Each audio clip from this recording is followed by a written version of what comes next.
तो वहीं Kanpur Lamborghini case से जुड़ी एक बड़ी खबर सामने आ रही है। कोर्ट से आरोपी को राहत मिल चुकी है। 20,000 के मुचलके पर शिवम मिश्रा की रिहाई कर दी गई है। कोर्ट ने जांच में सहयोग के निर्देश दिए हैं। न्यायिक हिरासत के लिए पुलिस की अर्जी खारिज कर दी गई है।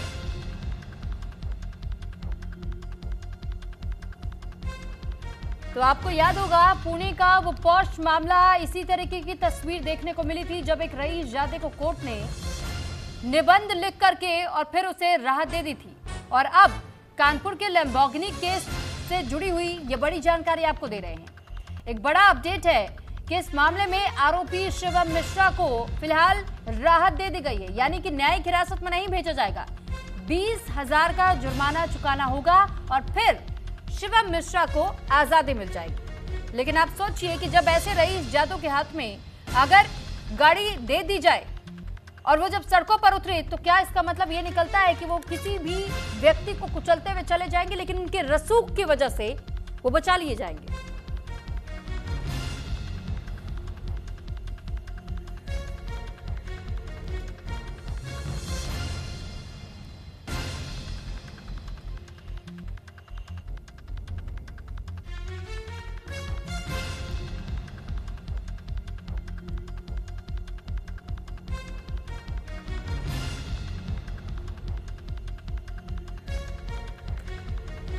फिलहाल आपकी जानकारी के लिए बता दें कि कानपुर का ये पूरा मामला जो लैम्बोर्गिनी से हादसा हुआ था, ये किस तरीके से लगातार तूल पकड़ता चला गया। के मिश्रा के बेटे यानी कि के मिश्रा, वो नाम जो बिजनेस इंडस्ट्री में जाना माना नाम है, तंबाकू इंडस्ट्री में खासतौर पर उनका जाना माना नाम है, अच्छा होड़ रहा है। और ऐसे में आप सोचिए कि उनके बेटे पर जब ये आरोप लगता है कि उनके बेटे ने लैम्बोर्गिनी चलाते वक्त 6 लोगों को कुचलने की कोशिश की, 6 लोगों को इतनी बुरी तरीके से रौंदा कि वो गंभीर रूप से घायल हुए। ऐसे में इस मामले में पहले तो गिरफ्तारी को लेकर ही पुलिस पर ही सवाल खड़े किए जाने लगे और अब इस मामले को लेकर के ये नया मोड़ सामने आया है कि न्यायिक हिरासत नहीं दी जाएगी। इस पर ज्यादा जानकारी के साथ अंकित सिंह संवाददाता हमारे साथ जुड़ चुके हैं। अंकित, जानकारी चाहेंगे आपसे कि कानपुर में जो लैम्बोर्गिनी से एक हादसा हुआ था, 6 लोग घायल हुए थे, लेकिन उन 6 लोगों की जान की कीमत नहीं है क्या? अगर कोई घायल हो जाता है, कोई रईस ज्यादा किसी को कुचल देता है, तो कभी उनसे निबंध लिखवाकर उन्हें छोड़ दिया जाता है, तो कभी उन्हें इस तरीके से राहत दे दी जाती है कि 20,000 रुपए आप चुका दीजिए और आप अपने घर जाइए। बिल्कुल, आपको बता दें कि इस पूरे प्रकरण में पुलिस की हिलावाली जो है वो साफ तौर पर देखी गई है। कोर्ट ने आज जो है वो सुनवाई करी है। सुनवाई के बाद जो आरोपी शिवम था उसकी रिमांड को जो है वो खारिज कर दिया है। वहीं 20,000 के व्यक्तिगत बंद पत्र पर उसको जो है वो जमानत दे दी गई है। कोर्ट में जो जज थे उन्होंने साफ तौर पर पुलिस को फटकार लगाई है। पुलिस से साफ तौर पर उन्होंने पूछा कि आपने गिरफ्तारी करने के बाद जो है वो किसी प्रकार का कोई पत्र जो है वो नहीं दिया और सीधे आपने उनको कोर्ट में जो है वो पेश कर दिया।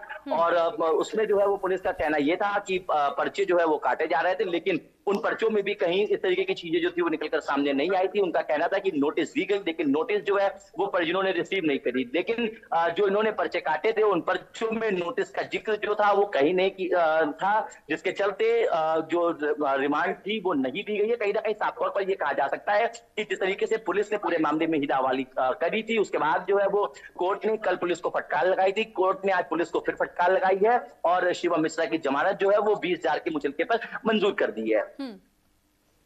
ठीक है, साथ ही आपसे ये भी जानना चाहेंगे कि इस पूरे मामले को लेकर के अब पीड़ित परिजनों का क्या कुछ कहना है या जो घायल लोग हैं उनका क्या कुछ कहना है?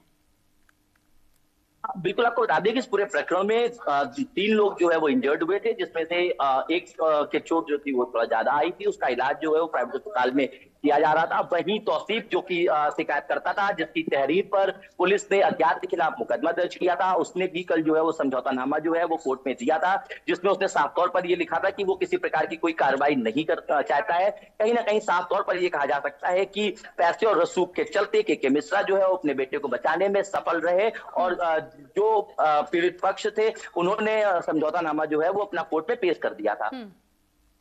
ठीक है अंकित, साथ ही अब ये भी हम जानना चाहेंगे कि आप वकील का क्या कुछ कहना है, क्योंकि शिवम मिश्रा के वकील की ओर से तो पहले भी कहा गया था कि ड्राइवर ड्राइविंग सीट पर था और उसी के हाथों में स्टीयरिंग की कमान थी, वही गाड़ी चला रहा था जिस वक्त यह हादसा हुआ, लेकिन पुलिस की ओर से सीसीटीवी रिलीज किया गया। सीसीटीवी में दिखाई दिया कि शिवम मिश्रा ही ड्राइव कर रहा था। उसके बाद आखिर इस मामले ने अचानक से करवट कैसे ले ली? बिल्कुल आपको बता दें कि जब ये हादसा हुआ था उस वक्त जो है वो कई सारे वीडियोस जो थे वो सोशल मीडिया पर वायरल हुए थे। उसके बाद जब पुलिस ने अपनी जांच करी तो उसमें भी साफ तौर पर देखा गया कि शिवम मिश्रा जो था वो लैम्बोर्गिनी कार जो थी वो खुद ड्राइव कर रहा था। मौके का एक वीडियो जो है वो सोशल मीडिया पर वायरल हुआ था जिसमें साफ तौर पर देखा जा सकता था कि ड्राइविंग सीट का शीशा तोड़कर बाउंसर्स ने जो है वो शिवम मिश्रा को बाहर निकाला था, जिसके चलते पुलिस ने जो है वो शिवम मिश्रा का एफआईआर में विवेचना के दौरान जो है वो नाम बढ़ाया था। नाम बढ़ाए जाने के बाद से उसकी गिरफ्तारी के लिए लगातार दबिश जो है वो दी जा रही थी।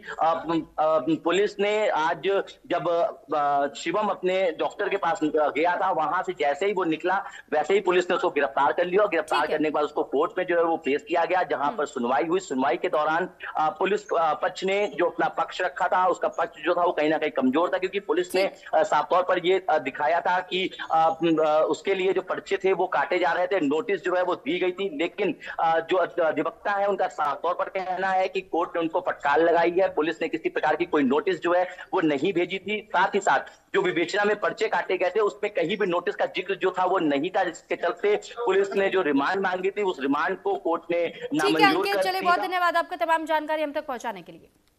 तो वहीं दूसरी ओर पटना नीट छात्रा की मौत का मामला